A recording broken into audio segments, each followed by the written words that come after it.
आप सुन रहे हैं एलसीडी म्यूजिक की धमाकेदार प्रस्तुति।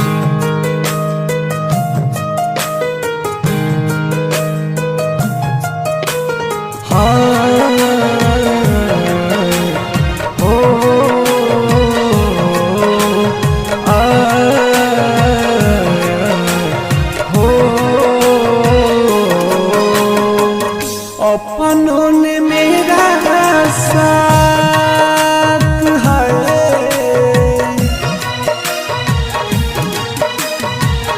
अपनों ने मेरा साथ छोड़ दिया है।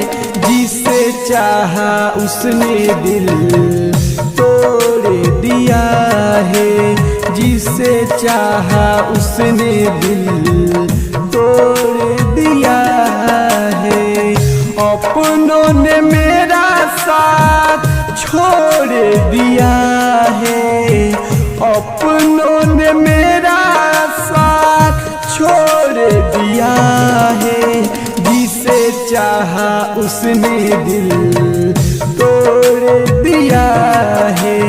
जिसे चाहा उसने दिल तोड़ दिया है।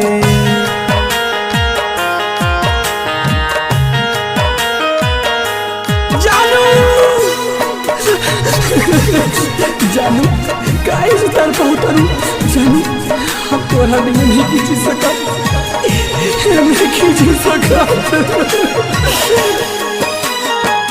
पहले तो आँखों से आँखें मिलाते हैं अपने नजर में फिर वो गिराते हैं।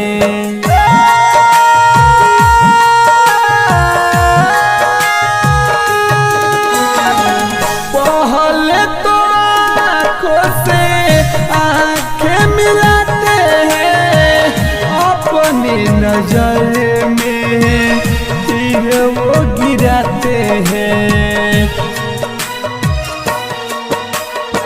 शीशे को आंसुओं से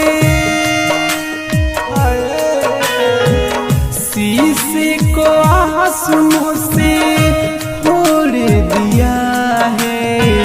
शीशे को आंसुओं से फोड़ दिया है।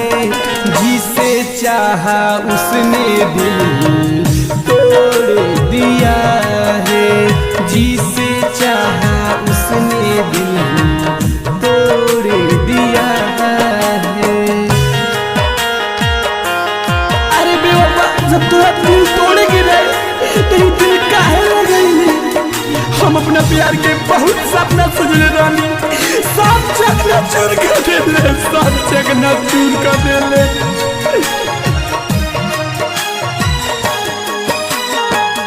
दुनिया में दिल वाले दिखावा है करते वादा किसी से किसी पे है मरते।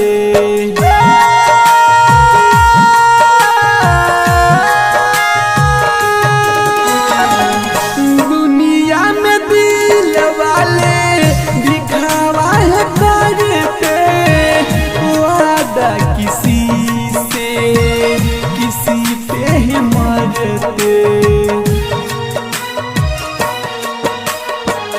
आदेश राजा से आदेश राजा से मुँह मोड़ लिया है। जुगनू जख्मी गम से नाता जोड़ लिया है। जिसे चाहा उसने दिल तोड़ दिया है। जिसे चाहा उसने दिल तोड़ दिया है। Bhagwati recording studio Narkatiaganj.